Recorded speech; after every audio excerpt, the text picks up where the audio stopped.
Patricia Bullrich volvió a mentir sobre esto. Escúchalo, es el tape 02. La conozco a Alejandra Vidal y eso de que tiene una relación con Fred Machado es un invento, y además es otro invento que haya puesto plata en mi campaña, es un invento. Puede mirar usted, y lo tiene, el reporte de todas las personas que aportaran a mi campaña y va a ver que no aportó. Igual, si hubiera aportado, es una empresaria, como tantos empresarios en nuestro país, que los sindicatos depredadores de Atilra, el sindicato depredador de Atilra, la quiso destruir. Bueno, ahí ya se metió con la cuestión gremial, pero Bullrich miente, o en realidad miente relativamente porque dice que no hubo aporte de campaña y acá los tenemos con el trabajo que hicimos en conjunto con Juanpa Costa. Acá está la consulta de aportes declarados. Se puede ver que el aporte para la campaña presidencial del 2023, el aportante es Alejandra Bada Vázquez, está incluso su quit ahí. Y dice para el orden nacional, agrupación Juntos por el Cambio, transferencia bancaria, monto 400.000 pesos. Un monto no muy grande, por supuesto, pero acabamos de escuchar a Bullrich diciendo que no hubo aporte de campaña de Bada Vázquez. Acá está el aporte declarado en la página oficial de la Comisión Nacional Electoral. Y además, si tienen ganas de escucharlo, breve, Grabois explica cuál es el vínculo entre Bada Vázquez, Fred Machado y Patricia Bullrich en el tape 03. Fred Machado, socio de María Cecilia, socio de los Bada Vázquez, y los Bada Vázquez, que lloriquean cada vez que los trabajadores reclaman sus derechos, fueron grandes aportantes a la campaña, adivinen de quién, no de Milei, de Patricia Bullrich, hoy principal aliada y ministra de Javier Milei. Pero la cosa no termina ahí. Fred Machado, según el Bank of America, hizo al menos 6 transferencias a Bada Vázquez. Bada Vázquez, repito, la gran aportante a Patricia Bullrich. Ergo, Bada Vázquez, indirectamente asociada a Cicarelli y a Machado, Bada Vázquez, receptora de transferencias de Fred Machado, Bada Vázquez, aportante de Patricia Bullrich. Todo un entramado narcopolítico. No sé cuánto sabría Bullrich de esto. Insisto, yo no acuso sin pruebas. Pero la verdad me huele a que sabía bastante más de lo que dice. Aunque algunas cosas Patricia sí dijo. Dijo que conocía la transferencia de $200.000 de Fred Machado a Spert desde 2021. Fíjense acá. ¿Cómo puede ser que la campeona de la seguridad, de la mano dura, que se golpea el pecho, con que combate al narcotráfico, acepte ser parte de la misma coalición de un tipo que ya sabía estaba vinculado al narco?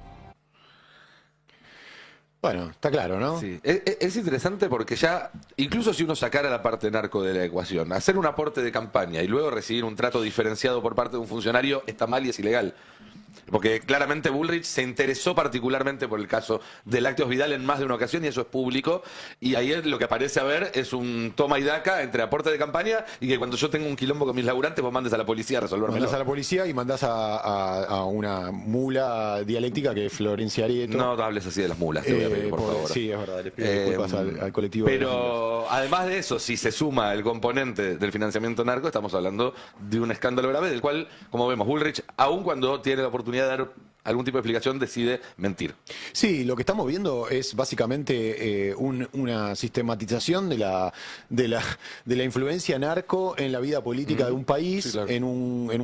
Digamos, en este caso, en un partido que está gobernando, o una coalición que está gobernando, con las posibles consecuencias que eso después trae, ¿no? Y en el medio de una operación en la cual... Para ver, sí, para muestra basta mirar hacia Río de Janeiro, ¿no? Es que eso te iba a decir, en el medio de una operación de alcance continental, en la cual están tratando de asociar el narcotráfico con la oposición a las políticas de Estados Unidos, es decir, justamente con todo lo contrario a lo que protegen Bullrich, Spert y demás, cuando los vínculos con los narcos, y cuando digo vínculos con los narcos a esta altura, es un eufemismo. Tienen una diputada, senadora electa con vínculos probados con Fred Machado, Spert, que ahora todo el mundo se olvidó, pero sigue siendo diputado y cobrando su sueldo hasta diciembre, y Milei sigue diciendo que lo banca, que lo protege. Sigue teniendo Milei el mismo abogado que este narco que está a punto de ser extraditado, sigue teniendo de ministro de Justicia un tipo que tiene una larga trayectoria de proteger a narcos. Entonces, claramente, el contraste entre eso y empezar a decir Maduro es narco, Petro es narco, Lula es narco, todos los peronistas son narcos, y por lo tanto vamos a ir contra ellos no como se encara una oposición política, sino como quien trata de eliminar un peligro, una organización criminal. Sale a la luz esa contradicción. Sale completamente a la luz esa contradicción. Es una, es una forma sistemática que tiene que tiene Bullrich de hacerse un poco la tonta. Vos sabés que de hecho le preguntaron si no le parecía, creo que fue el propio Castillo, si no le parecía extraño que Milei tuviera el mismo abogado de Fred Machado. Sí. Preguntame si Bullrich respondió sobre eso. Seguramente no. Seguramente que no. Bueno, y para cerrar voy con una perla, porque entre tanta mentira de Bullrich, ¿se puede esconder un elefante en un bazar? Nicolás, yo te pregunto. La respuesta sería que no, que es difícil. Bueno, vos sabés que Florencia Cariñano le preguntó cómo había sido que teniendo en cuenta, bueno, la supuesta política eficiente de seguridad de este ministerio, cómo había sido que el vicepresidente de Irán, Yaram Daviri, había entrado al país y había hecho un viaje turístico por la Antártida, que después le valió al propio vicepresidente tener que renunciar en Irán, ¿no? En el tape 6... Se avivaron en Irán antes que acá, digamos. Exactamente. Fíjate, novedosa la respuesta de Patricia Bullrich. Tape 6. Fue una falla de seguridad, sin duda, que no lo provocó el Ministerio de Seguridad, sino los controles que tenían que haberse hecho. ¿Falló el país? Falló el país.